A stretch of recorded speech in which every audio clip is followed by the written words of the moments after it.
Magandang gabi mga kapuso. Ako po ang inyong Kuya Kim na magbibigay sa inyo ng trivia sa likod ng mga trending na balita. May tinakdang araw ang Simbahang Katolika para sa paghalal ng bagong Santo Papa, ang Papal Conclave. Pero bago makasaysay ang araw na ito, balikan muna natin ang ilang mahalagang Papal Conclave sa kasaysayan.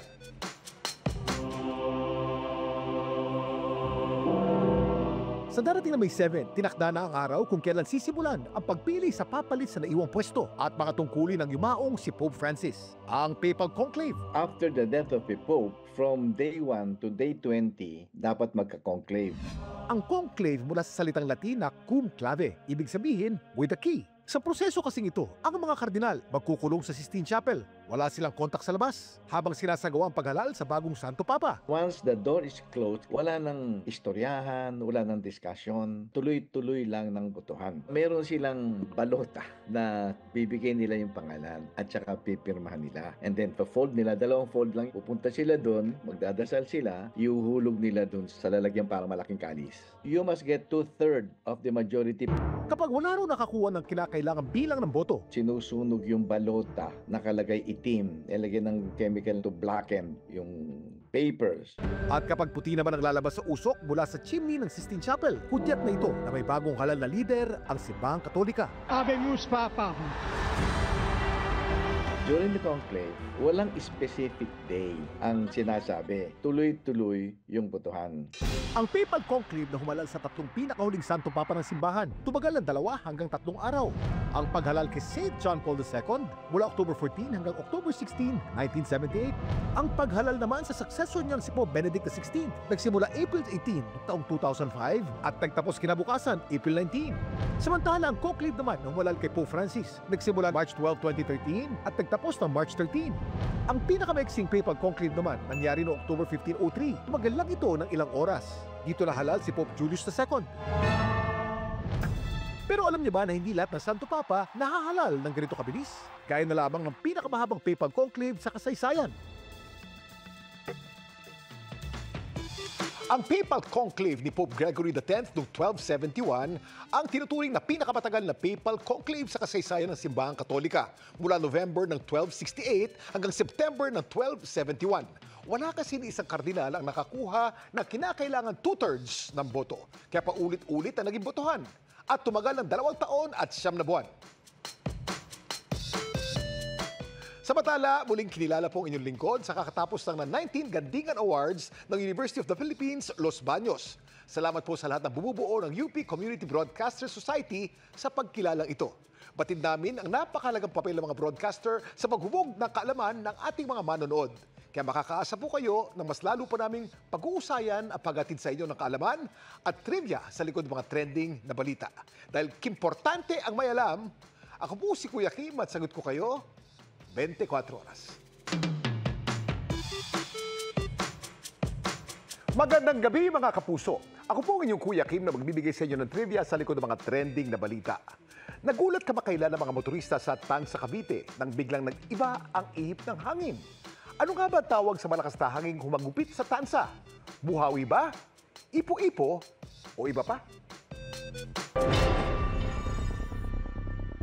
Naalarma kamakailan ng mga motorista sa Tansa, Cavite habang binabaybay kasi nila ang kalsadang ito. Ah, grabe! Videohan mo daw! Videohan mo? Ano yan? May biglang namuong Atras tayo, Be! Ay! Punta dito, Be! Ay! Nakuhawi yan, Be! buhawi. Jesus me! Jesus me! Jesus me! Sa kapal ng alikabok, halos wala nang makita sa kalsada. Ang grupong ito muntik nang mapatakbo sa takot. Baba muna tayo! Ay, meron pa! Meron pa! Nahuli kam naman ng dashcam ni na Kimberly ang pagsalubong ng sasakyan nila sa hagupit ng malalakas na hangin.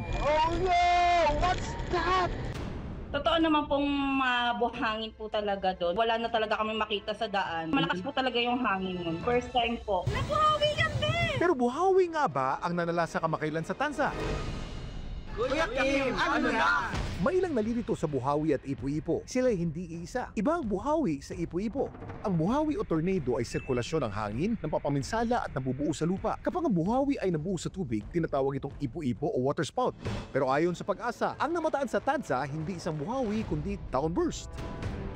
Isa itong matinding pagbugso ng hangin na bumababa mula rin sa isang thunderstorm. Yung nangyari po doon sa malayo, meron pong napakalakas na thunderstorm, nagbabagsak siya ng malakas na hangin or yung tinatawag natin na downburst. Pagdaan sa kanila ng hangin, nagkaroon siya ng parang buhawi. Di tulad sa buhawi na paikot ang galaw ng hangin. Ang galaw ng isang downburst, pababa mula sa ulap at kumakalat ito papalayo pagdating sa lupa. Dumaan siya horizontally, then tumama doon sa mga buhangin. Kaya ngayon, parang nagkagulo yung hangin. Kapag may mga downburst tayo or microburst, minsan pwede na itong padapain yung bahay, lalo na mahina yung pagkakagawa. Sakali mo magkaroon ng downburst, ano nga ba dapat gawin?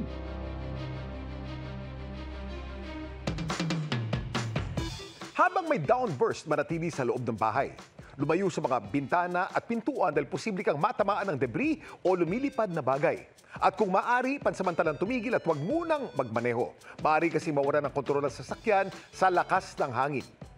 Samantala, para malaman ng trivia sa likod ng Viral na Balita, i-post o i-comment lang, #Kuya Kim. Ano na? Laging tandaan, kimportante ang mayalab. Ako po si Kuya Kim at sagot ko kayo, 24 oras.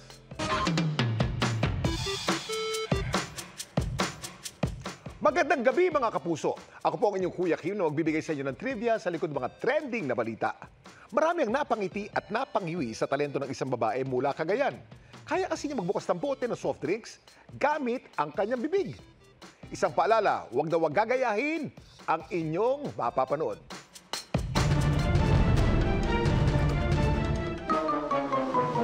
Ang babaeng ito, nagpakitang gila sa isang wedding reception sa Ballesteros, Cagayan. Hindi siya kumanta o sumayaw, kundi nagbukas ng mga bote ng soft drinks gamit ang kanyang bibig. Bottle opener yan? Ang babae sa viral video, si Ronaldin. Mga opener namin nasira kasi pinapabukas nila. Di binuksan ko naman, sir. Ilang bote ng soft drinks lang nabuksan niya nung araw na yun. Hindi ko po mabilang, sir, kasi ang dami naman sila. Ang pagbukas ng bote ng soft drinks gamit ang bibig, matagal na raw talent ni Ronaldin. At ang pinagpapasalamat niya, Okay naman yung ipin ko. Buo naman, wala naman na, sir. mapangiti kaya niya mga dentista sa pagpapakitang gilas niyang ito. Kuya Kim, ano na? Alam niyo ba na ang pinakamatigas na bahagi ng ating katawan makikita sa ating bibig? Ito ang enamel o yung panlabas na bahagi ng ating ngipin. Mas matigas pa ito sa ating mga buto. Binubuo kasi ito ng mataas na konsentrasyon ng mineral, kaya ng hydroxyapatite na isang uri ng calcium phosphate. Pero kahit na ito ang pinakamatigas na bahagi ng ating katawan, tandaan, maaari pa rin ito masira o di kaya ay magkakavity. At kapag nangyari ito, hindi na ito kusa nagre-regenerate tulad ng buto. Napaka mapanganib nito. Pag nabali ito, maputol siya, hindi na ito maikakabit pa. Paalala naman ng mga eksperto, ang pagbubukas ng bote ng soft drinks gamit ang bibig, lumang delikado sa ating ngipin at bibig. Maaari kasing mabali ang ngipin o di kaya ay mabasag ang enamel. Kapag nabali ang ngipin, papasukan ngayon ng mikrobyo o yung bakterya. Magkaka-infection naman yung gilagid. Tandaan na ang ngipin ay ginagamit lamang sa pagmuya. Maaari ding matanggal o lumuwag ang ating mga ngipin at mapinsala ang panga. Kasi yung force o yung trauma, yung lakas or yung impact ng pagkakagagat ay magkakaroon ng epekto dito sa jaw natin. Mas mainam pa rin gumamit ng wastong pambukas ng mga bote. Pero alam niyo ba kung kailan na-invento ang mga bottle opener? Noong 1892, inimbento ng Amerikano si William Painter ang crown cork bottle cap o mas kilala natin ng mga Pinoy bilang tansan. Kasabay nito, ginawa rin ang unang bottle opener upang mabuksan ang mga crown cork bottle cap. Ang disenyo ni Painter tinatawag na church key bottle opener para susi, hindi po ba? Na ginagamit pa rin magpahanggang ngayon. Yun. Samantala, para malaman ng trivia sa likod ng viral na balita, i-post o i-comment lang, #Kuya Kim, ano na? Laging tandaan, kimportante ang mayalab. Ako po si Kuya Kim at sagot ko kayo, 24 oras.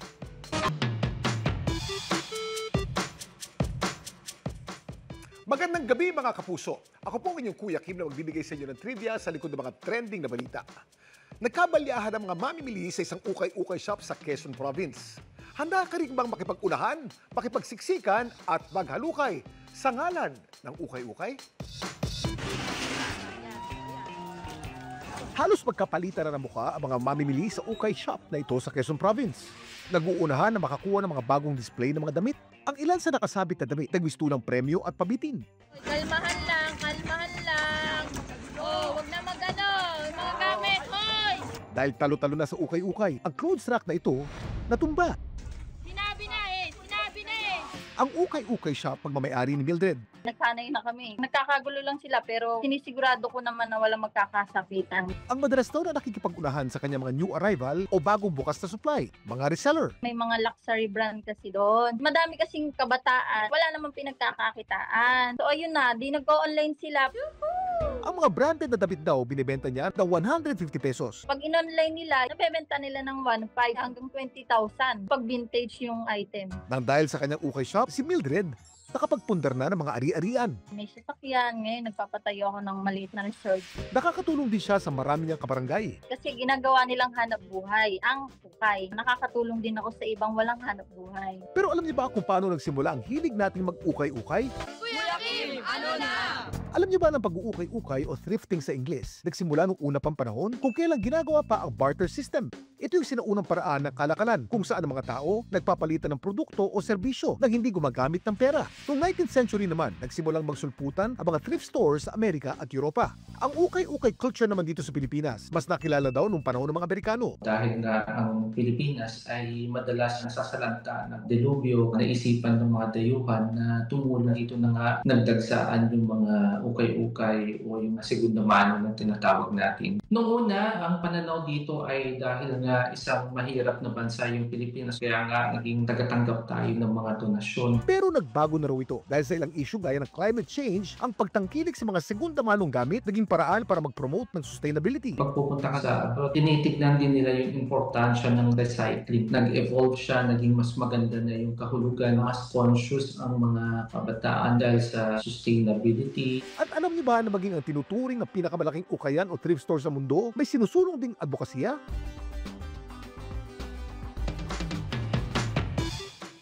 Sa lawak nitong 74,000 square feet, ang Community and Thrift Store and Donation Center sa Pennsylvania sa Amerika, ang tinuturing ng world's largest thrift store ng World Record Academy. Ang perang naliliko mula sa thrift store na ito, binibigay sa mga local organization gaya ng eskwelahan at simbahan. Saludo tayo dyan. Samantala, para malaman ang trivia sa likod ng viral na balita, i-post o i-comment lang, #Kuya Kim, ano na? Laging tandaan, kimportante ang may alam. Ako po si Kuya Kim at sagot ko kayo 24 oras.